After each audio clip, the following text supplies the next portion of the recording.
Welcome to Brand Builders TV. Deep dive topics, tools and resources brought to you by global thought leaders from within the Brand Builders Club. This show gives you access to the strategies that you can use to move forward with ease and flow in every area of your life and business. In today's show, Greg is going to talk about the face behind the mask. We all wear masks, some of us because we're frightened, some of us because we don't think people will like us for who we are. Some of us use masks to prey on others. Why is wearing a mask so problematic when we rarely let our own masks slip? Join Greg today as he discusses this further. Learn it, model it, and get shit done. Let's go. Hello. Welcome to Brand Builders TV. My name's Greg Garrity, and I'm with Drive Change for Good. I want to talk to you today about masks, in particular the face behind a mask. You know, we all wear masks, don't we?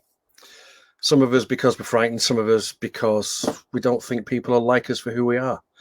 And it seems to have polarized because of this current pandemic. You know, COVID-19 has taken people into the realms of, should we wear masks or shouldn't we wear masks? I don't care what the government says. I'll do what I want to, which is kind of hilarious, given that we're actually dealing with a virus. But anyway, so I'd like to open up the conversation. I talk about some of the masks I've worn throughout my life, because I've worn a lot of masks, and make myself vulnerable so that you guys could also join in and be vulnerable as well. So growing up as a small Greg, I was an only child and I was very shy. So I didn't cope with new social environments or the making of friends very easily. In fact, I was probably a very clumsy small person. And combined with the fact that I actually lived quite a long way away from my school, I didn't get to socialize with the kids I saw, the friends I had during the day. So I was quite a remote character. And as a consequence, then, they found that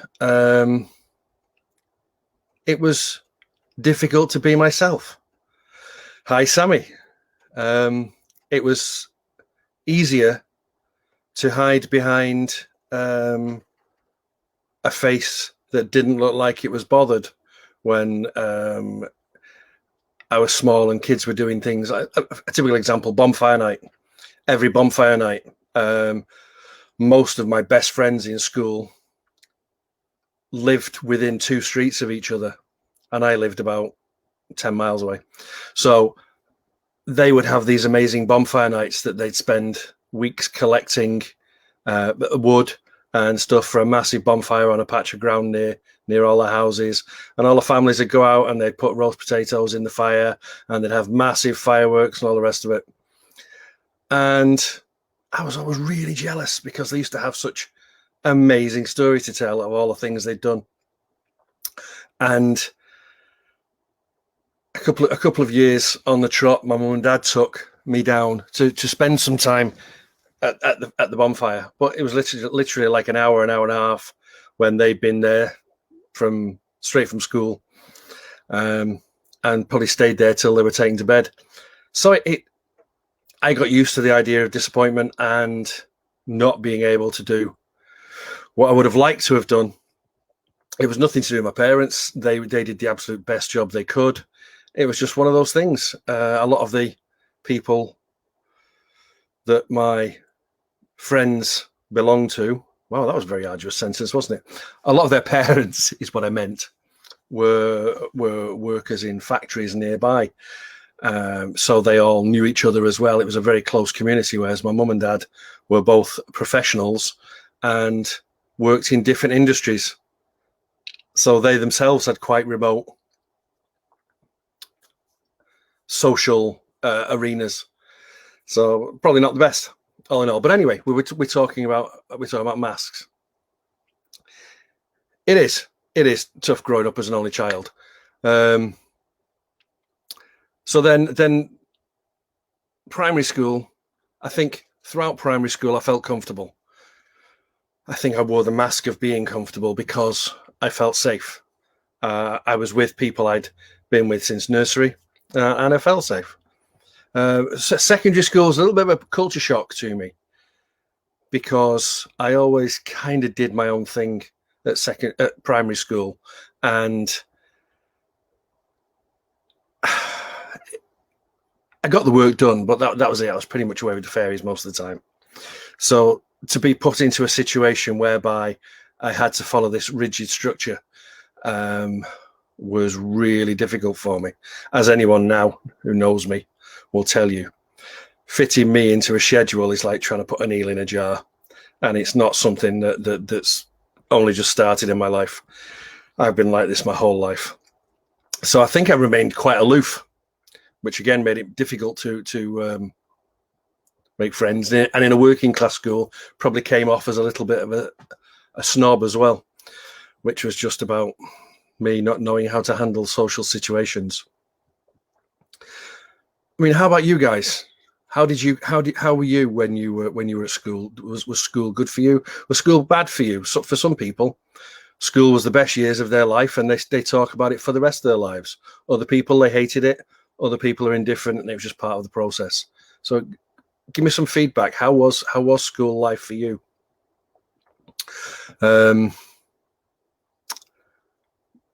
Things changed for me in terms of the mask I wore when I went to college. I went to college when I was 17. I stayed on at school and did a year of sixth form, and realized that I was always going to be that person in that environment.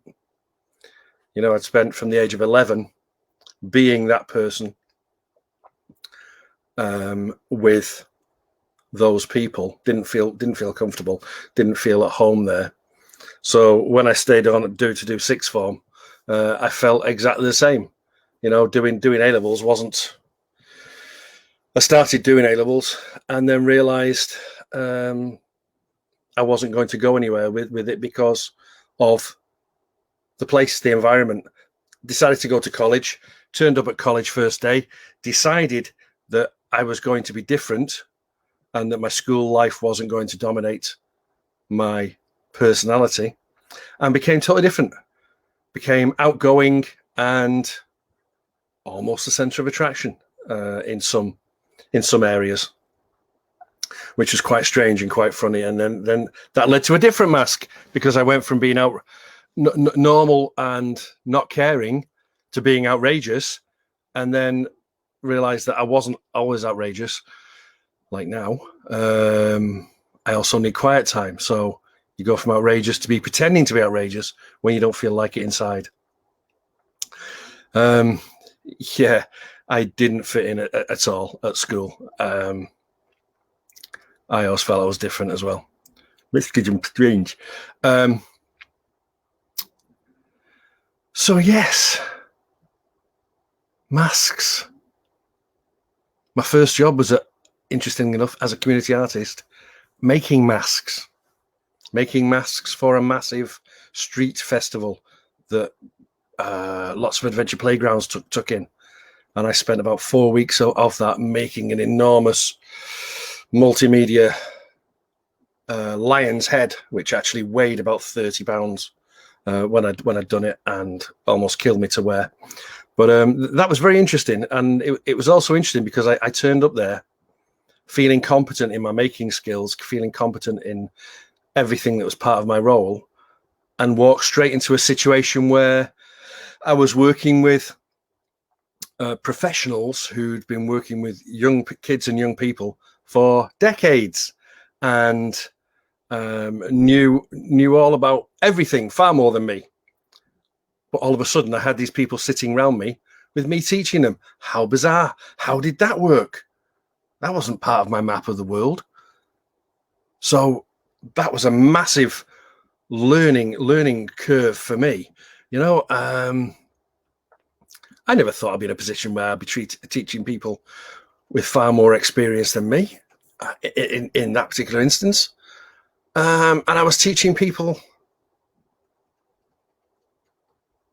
and they were absorbed by it. That gave me quite a different view of life. People that I was at college with were kind of amazed that that's what I was doing, given that the sort of people I was working with, they couldn't even get a job interview with. Just randomly the way the world worked and the way people's perceptions of the world worked. Because if I'd have turned up there for a job interview, they probably wouldn't have seen me either.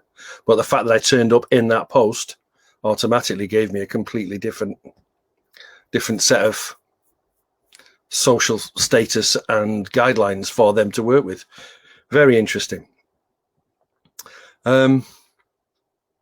Which takes me round to the way we're looking at COVID at the minute in some respects, in that we've all worn masks at various times, whether it was to dress up as superheroes, or for those a little bit older, someone like Zorro. We've all worn thick scarves in the winter, covering our faces and nose. We've all worn snoods or the equivalent when we've been outdoors walking or hiking or something like that. We know for a fact that wearing a mask is a little bit uncomfortable. We know for a fact that wearing a mask doesn't reduce your oxygen, your blood oxygenation levels. But still, people are putting that forward. People that I know professionally that have quite high standing in various communities are turning around and saying things like, well, we're breathing in our own waste and carbon dioxide. It makes you wonder what is going on.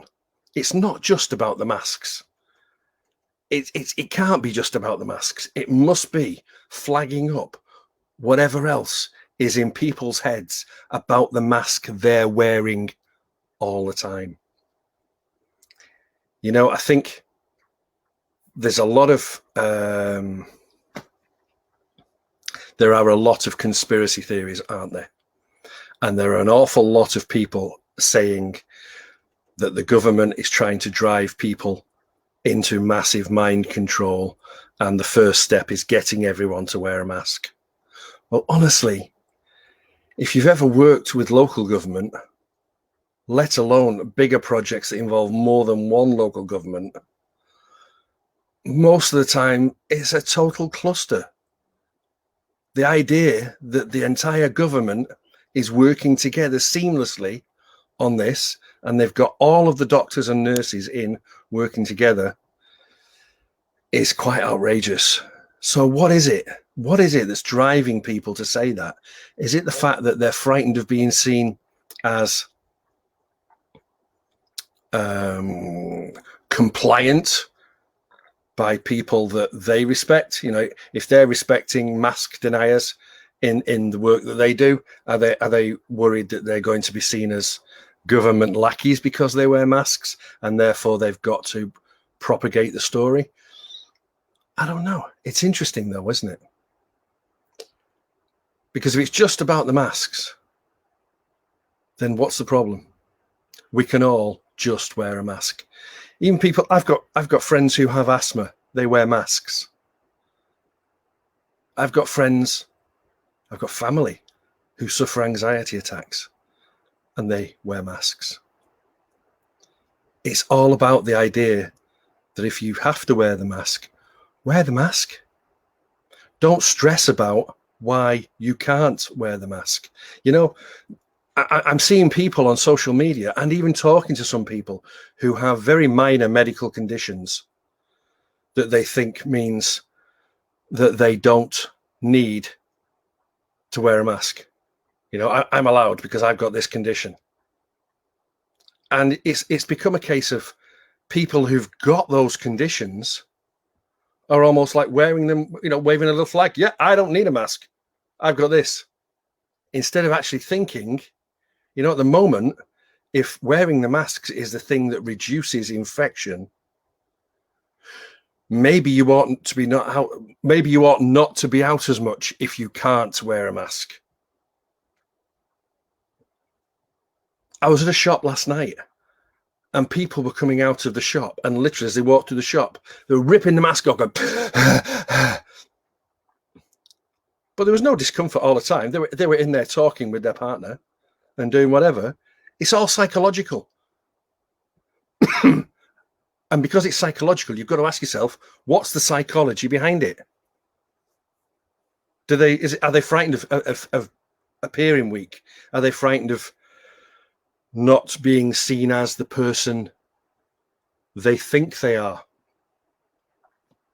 Is it peer pressure? Or are people just downright ordinary and they're like, nah, the government says no, not playing? Because if it's just as simple as that, then we're going to be wearing masks for a long, long time, because there's going to be outbreak after outbreak after outbreak. And for those of you guys watching this, I know most of you are going to be masked up and doing the business. But for those of you that watch this who will disagree with me, and you are absolutely welcome to disagree with me, please comment below, but let's not have any silliness or profanities or whatever else. Let's have a discussion. Yeah, we were in London the other day and we saw one person wearing a mask out of around 300 people. It's craziness. The government is trying to do something. Whether you agree with the government, I'm not conservative.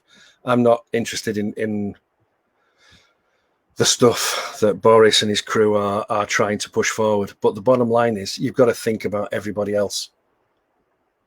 You have to think about the bigger picture, the community, because our community is being damaged. Our business community is being eroded to the point where it might not actually ever recover again in this way of working. You know, and to be honest, at this point, I think most entrepreneurs are already on the case for looking at a way of post-COVID working as opposed to the way they were pre-COVID. But that's the way the big companies have got to go. That's the way the local authorities are going to have to look at it as well.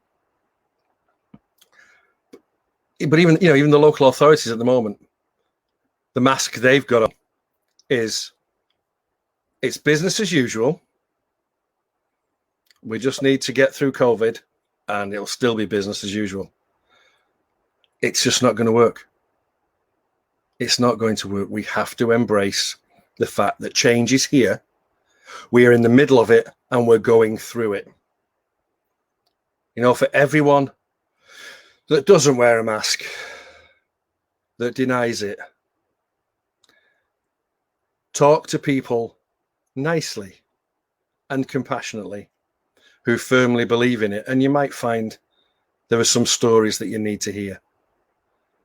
I know at least one person, personally, a friend of mine, has lost multiple family members to COVID. And it's not remotely funny. You know, it's heartbreaking. So for everyone you see who sneers or jeers or just says, you can't make me wear a mask. Yeah, perhaps we can't make you wear a mask, but you know, the bottom line is you're prolonging this, and eventually people you care about may end up being hurt. You know, this isn't necessarily the tone that I wanted to take when I started talking about this, but I think it's important.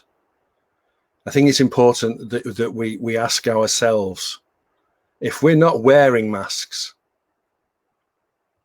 why are we not wearing masks?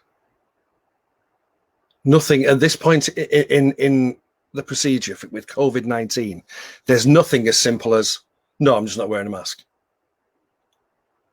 If you've got a belief that that mask isn't necessary, then break it down. Ask yourself why you've got that belief. And if most of your information is coming from social media rather than trusted sources, please challenge your own belief. Because if a person comes onto Facebook, or if you get somebody passed through on your feed that says this doctor's a top doctor and they say they don't need masks, you've got to ask yourself, is that one doctor in 100? Or is it a bigger thing? Because there are always individuals that will stand up and say whatever, whether it's because of their belief or whether it's because of money or politics. You know, we have a president who says he got COVID, who now says he's immune, and it was a gift from God. You've got to ask yourself, is that likely? Is it sensible? I can't answer those questions. Only you can. All I can say to you, though, is please think about everybody else. At the moment, we've got the thing of children going back to school, and I'm not in agreement with that, if I'm honest. But that's what the law says, and that's what the majority of children do. I know teachers who categorically out of hand would have told you weeks ago, before the school thing went back, they got absolutely no way at all of protecting the children in the classroom. But they do what they do. The teachers have to go back because they're grown-ups and it's their job. But the children don't. And unless we can prove that children are not going to be passing around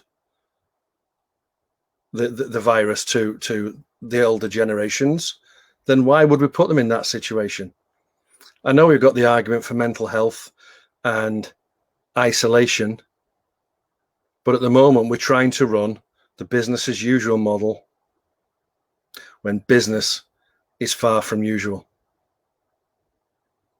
You know, even if it means half the children going on a Monday and half the children going on a Tuesday, etc., etc. There's got to be different ways of doing it rather than just letting all the kids go back and hoping for the best. If there are going to be no exams this year, then there's no pressure. They'll have to catch up. They'll have to change the way the exam system is operated. It won't work any other way. You know, everybody's looking at one thing at a time in rigid systems. And we've got to look at this whole system to try and work out what's best.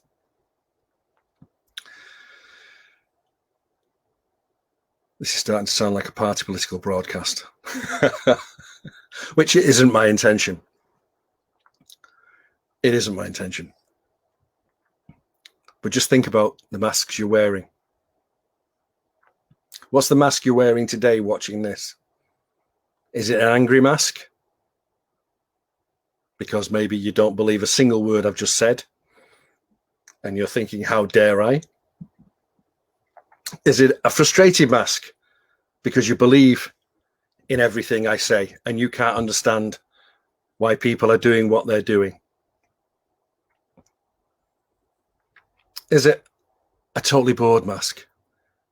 Because you're sick of the mask argument?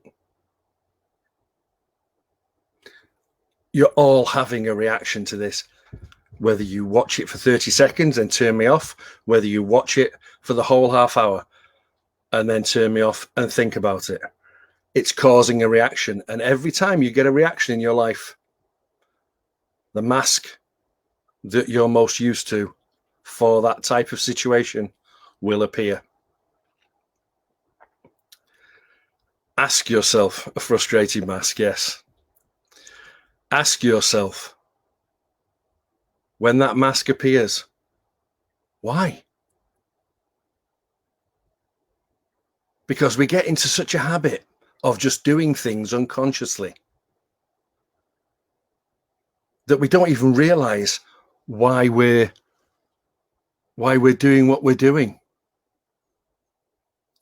it's similar to you, and I'm sure you know somebody who's like this. When you say, we got family coming, and they'll say, oh, is so and so coming? And you say, yes. You know, it winds me up. Every time he comes, he winds me up. That's the mask you're choosing to wear for that particular person, because you've already decided that he's going to wind you up, which means as soon as he opens his mouth, whether it's intentional or not, he's winding you up. If he's winding you up intentionally, all you have to do is step back mentally, and he's just talking and it's going nowhere. That cog is not catching anywhere in your emotional cycle. It's down to you. You have the control. Please think about the masks that you are using every time, especially when it's to do with COVID right now, because it will make such a massive difference. But today, when you finish watching this, or if you're watching our feedback, have a cup of tea or coffee afterwards and just think about the mask you've been wearing that day up until now. You might be surprised, because often I know people think they're wearing one mask when they've slipped into wearing another. And it's only when it's pointed out by their colleagues or their friends that they take a step back and look at things again. And what we need to do most in this time of change is take that step back and look at things again. Don't assume anything is the same as before. It might have the same name, it might have the same process, but it won't have the same outcome if you think about things. Because a lot of the processes that you're going to be asked to use are no longer fit for purpose. They weren't fit for purpose 3 months ago, and they're not going to be fit for purpose by Christmas. There is no more, let's just get through this and then crack on. This has become life, as so often happens in the case. No, it's not always easy to take a step back and look in the mirror. It really isn't. It's taken me many years to be able to do so successfully.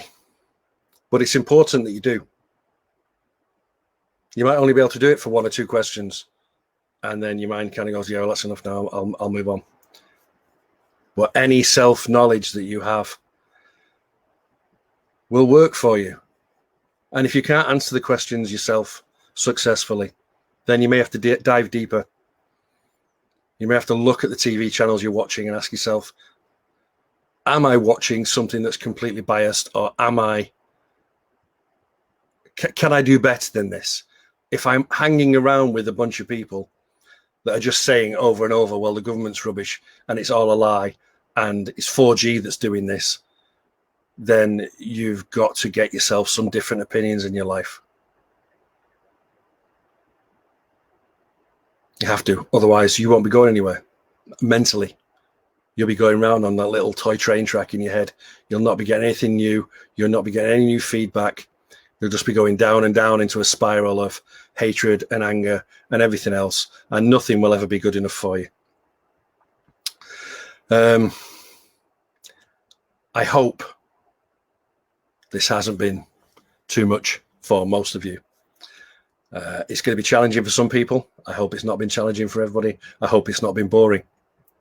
I'd like to thank you for watching me, and I look forward to seeing you again